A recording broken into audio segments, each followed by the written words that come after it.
Welcome to another Apollo Papyrus podcast episode. I am Aaron Apollo Camp. For this episode, my interview guest, known as the Business Book Strategist, is the author of the nonfiction books Writer Crisis Hotline, my new book, Blog to Book, On Your Mark, The Speaker Author, Authority, and America's Workforce is Coming of Age. In addition to her work as an author, she has helped over 230 professionals become published authors. Her name is Cathy Fyock, and my interview with Cathy will follow the note-taking sounds. Cathy Fyock, welcome to the Apollo Papyrus podcast. Thanks so much. I'm excited to be here. You are known as the Business Book Strategist. What makes you the Business Book Strategist, and what services do you provide to business authors? Well, what I do is help professionals and thought leaders write that nonfiction book that helps them grow their business to the next level, to expand their platform, to expand their business, to create more influence, more impact. That's exactly what I do. So I'm working with those professionals who are typically speakers, consultants, coaches, and other thought leaders who have an area of expertise that could benefit from having written the book about it. You have helped over 230 professionals become published authors. Who are some of the more notable people that you've helped become authors? Well, my authors are primarily speakers who have really successful speaking businesses. Some of them include names like Ruth Rathblott. She's the author of Single-Handedly. Denise Gable, The Can-Do Mindset, April Callis Birchmeyer, Ready, Set, Change. I'm looking at my bookshelf. Lois Kramer, Book More Business. And those are some of the ones that are just sitting here right on my shelf that are great authors who have been able to expand their business because of their book. Without spoiling too much about your most recent book, and you've written or co-written many of them, I'll start with your most recent one, which is called Writer Crisis Hotline. It's a book you co-wrote with Allie Pleiter. What is that book about? Who is Allie Pleiter, and what was it like to work with Allie on a book writing project? Oh, that's a great question. Allie is a dear friend. We met each other some years ago, almost 10, 12 years ago. And then she came back into my circle because we were both active with the National Speakers Association. And I said, let's do some things together. I said, are you interested in giving workshops or retreats? And she said, oh my gosh, yes. So we teamed up and we have provided a number of different in-person workshops, virtual workshops and retreats. And then we decided to write a book together. And then just recently, this past weekend, we plotted together and we're still going to retain our own businesses. We're going to be providing them a lot of our coaching services together. But Allie Pleiter is a full-time author and book coach. She is the author of, get this, more than 70 published books. So she is a prolific writer and she knows how to produce books quickly. So she's the perfect partner for me. We wrote Writer Crisis Hotline because in our coaching practice, we met lots and lots of people who think they're the only writer who is going through some of these crises. And so we decided that we would write a book to address the most common issues that we see from our coaching clients individually and from our group coaching practice. And what we've done is created a book that it's kind of like a Dear Abby kind of approach, where our writers are writing into us and saying, "Help! I've got this problem and I don't know how to solve it." And maybe it's I can't find time to write, or I don't know how to get started writing, or I've got this negative voice that tells me I'm no good and I should stop writing. So we respond to those questions in our book in a very specific way, so that if you are dealing with a specific demon, if you will, we address those demons. So it's a great resource book, not only for our clients, but for anyone who's wanting to write that nonfiction book to grow their business. You've written quite a few other books, or co-written quite a few other books, and these include my new book, that's the actual title, Blog the Yes. Book, On Your Mark, the speaker, author, authority, and this was your first book way back in the same year I was born, America's Workforce is Coming of Age.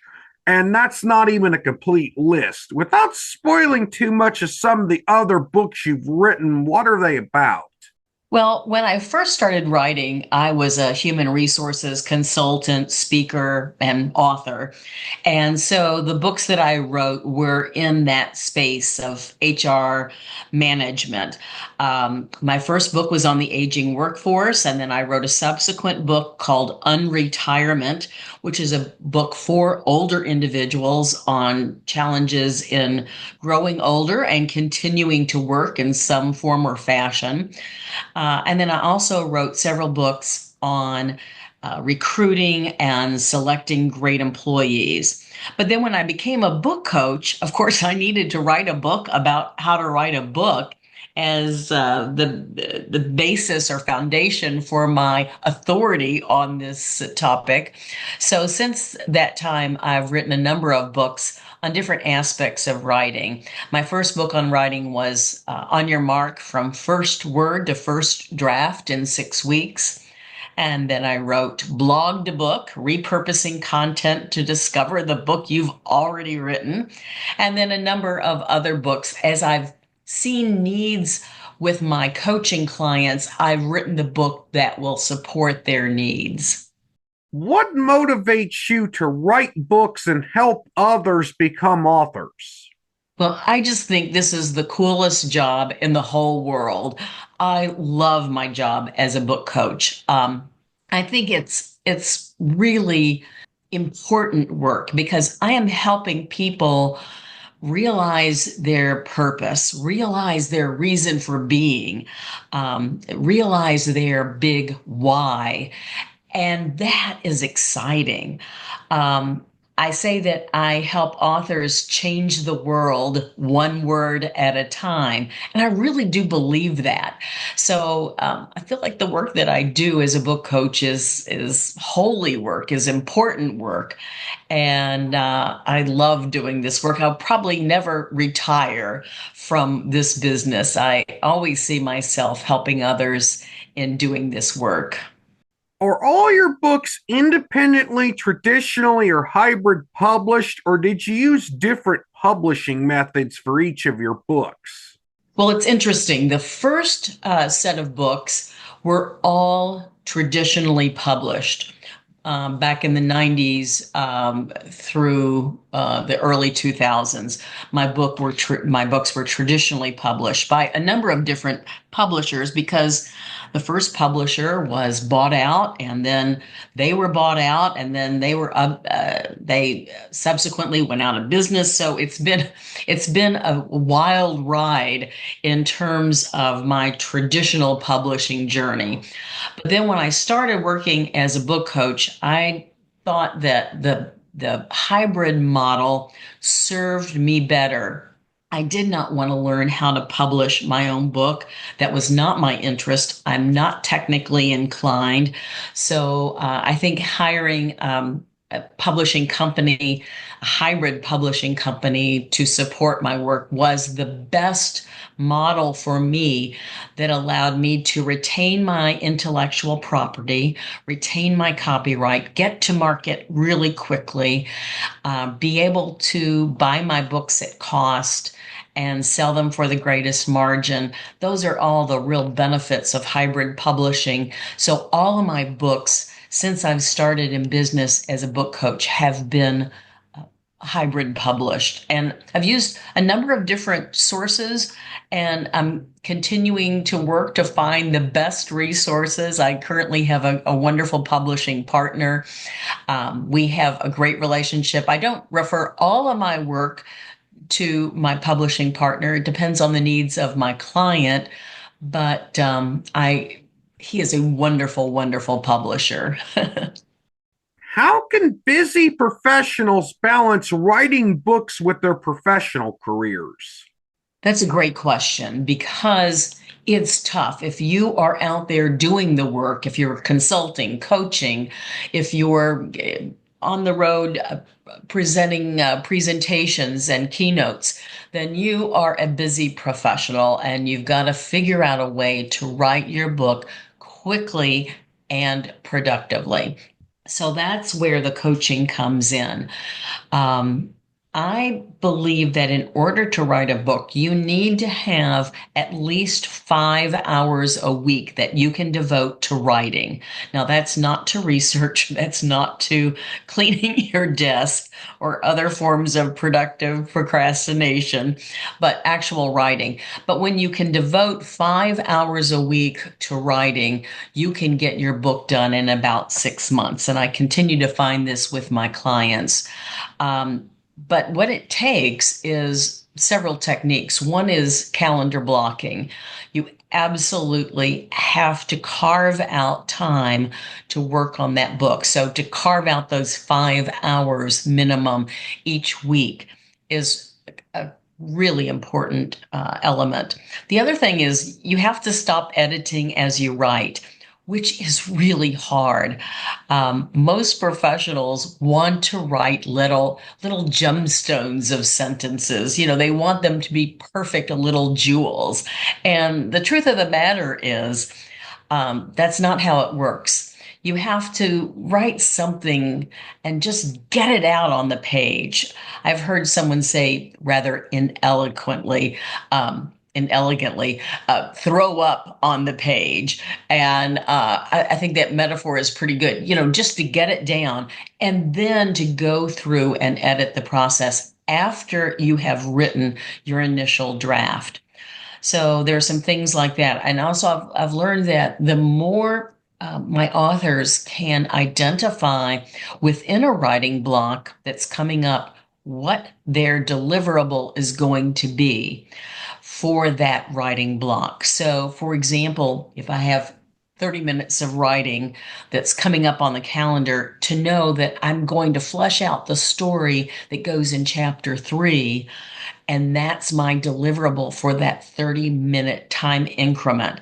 And having a real specificity around deliverables is super helpful in getting the job done because writing a book is a huge task. So chipping away at it in a really productive and effective way is a huge job.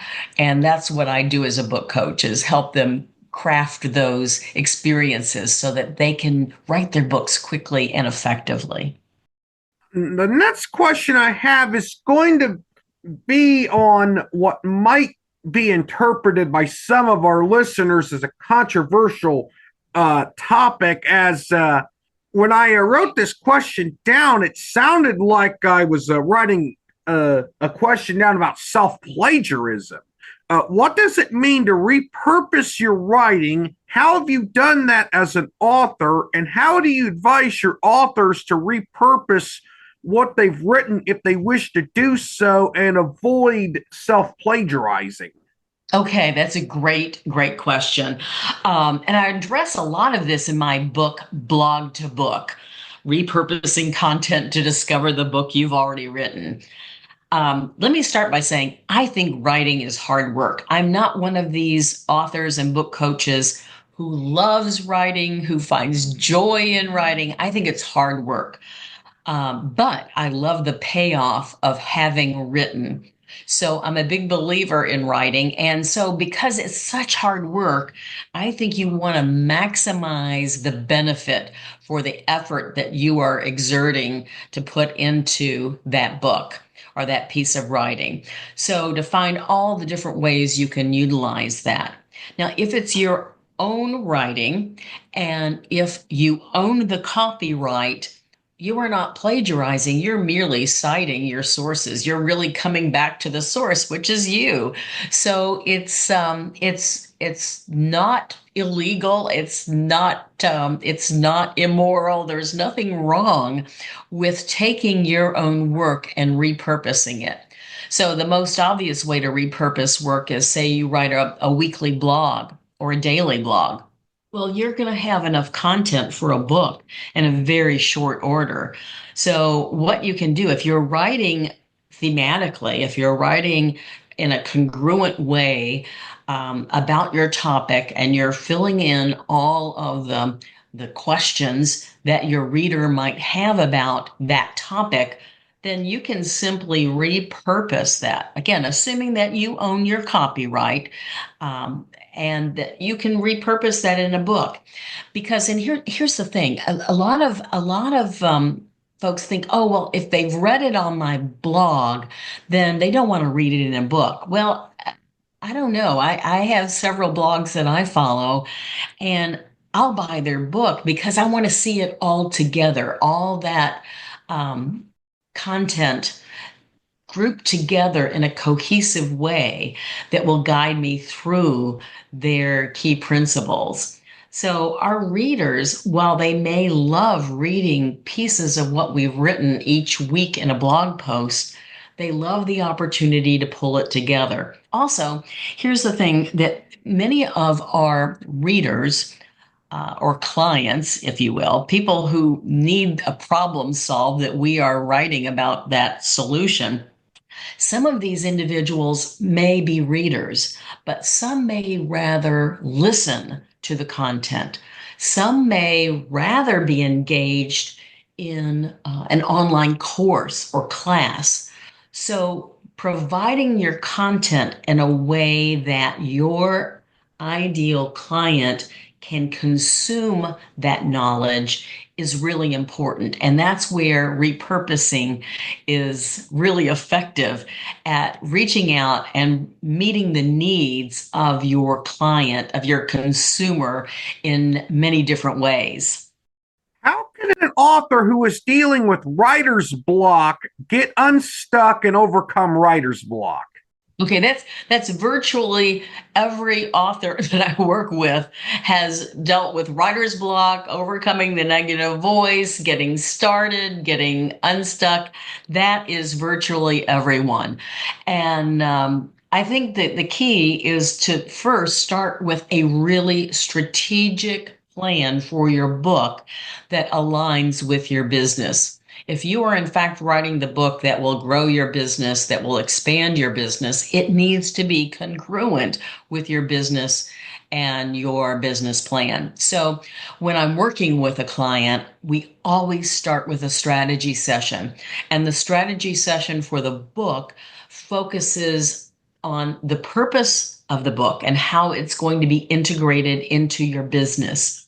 We're going to talk about the thesis statement, what your book is about, narrowly defined. We're going to talk about the ideal reader, which should align with your ideal client, and then the structure of the book that supports your content most effectively. We also put together a project plan when we are having this strategic meeting. So the key to overcoming all of these hurdles, which virtually everyone does if they're serious about writing a book, is to start with that really strategic plan. And then the other thing is to have a writing coach and or a writing community to support you. Otherwise, you can feel like you are the only one who's dealing with writer's block or the only one that's dealing with productive procrastination. So being in community or working with a coach to guide you can be critically important to get you moving forward and finishing that book quickly so you can use it to grow your business. How prevalent is imposter syndrome for authors, and how can authors overcome imposter syndrome? Well, when I first started working, I was assuming that because I was working with busy, successful professionals, thought leaders, this would probably not be a huge issue. What I have learned, however, is that virtually every client I deal with at some point deals with imposter syndrome. I think one of the best ways to illustrate this is my co-author, Allie Pleiter, who's written now 70 books. She has learned that this negative voice, the imposter syndrome voice inside her head, comes alive for every single book. And because she's a productivity expert, she can almost predict exactly when the voice will appear and what it will say. Inevitably, it's about 80%, when she's 80% completed with her manuscript, 80 to 90, then she has that voice that says, Allie, this is the time, your book is not gonna be successful. You are gonna tank your career as an author. You were good up to this point, but not so good now. So every author deals with it. So how do you deal with it? Um, I have found that there are several ways to deal with it. First of all, is just acknowledge that it comes to everyone. I think that's huge. And I also tell my authors that just because you have conquered the negative voice one time doesn't mean you have conquered it for life, as Allie has found out and as she shared. Um, Having a community or a coach to help talk you through those dark hours can be really important.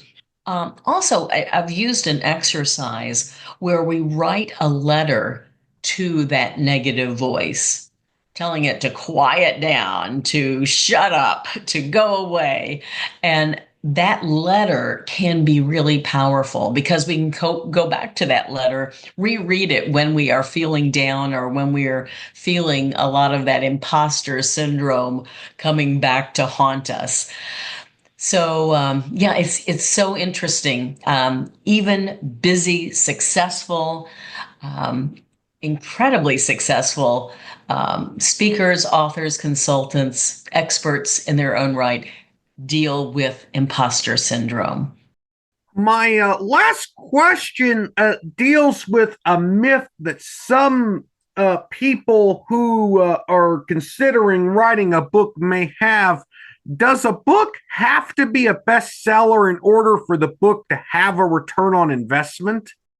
That great question. And no, it does not have to be a bestseller. In fact, you can write a book and not even sell one copy and have it have a tremendous return on investment. And I'll give you an example of that. One of my clients was writing a book. They had very high-end consulting services. I'm going to say their consulting services started at $100,000 or more. They were turning around companies that were in trouble. So, what their book did was merely illustrate through a series of case studies their process, what they did, how they did it. And what they did when they wrote this book, I'm not even sure they put it on Amazon. They merely gifted it to prospects. And the book was their selling tool because it showed how they did it, what they did, the successes that they had. It documented all of that beautifully for their prospects. And they were able to get, I don't even know what the final price tag was on their return on investment, but every time they sold a consulting assignment, they were making a huge return on that initial investment. So, yes, you can have ROI without even selling a book, and certainly without being on a bestseller list. Cathy, Thank you for appearing on the Apollo Papyrus podcast. You were an amazing guest. Thanks so much.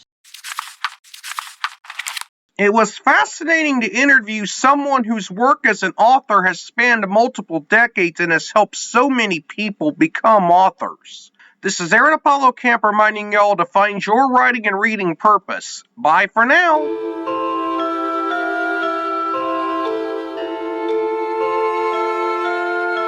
Copyright 2025, Aaron Apollo Camp, all rights reserved. This podcast episode is intended for the private listening of our audience. Any reuse or retransmission of this podcast episode without the express written consent of the podcast host is prohibited except under fair use guidelines. Royalty-free music and sound effects obtained from https://www.zapsplat.com.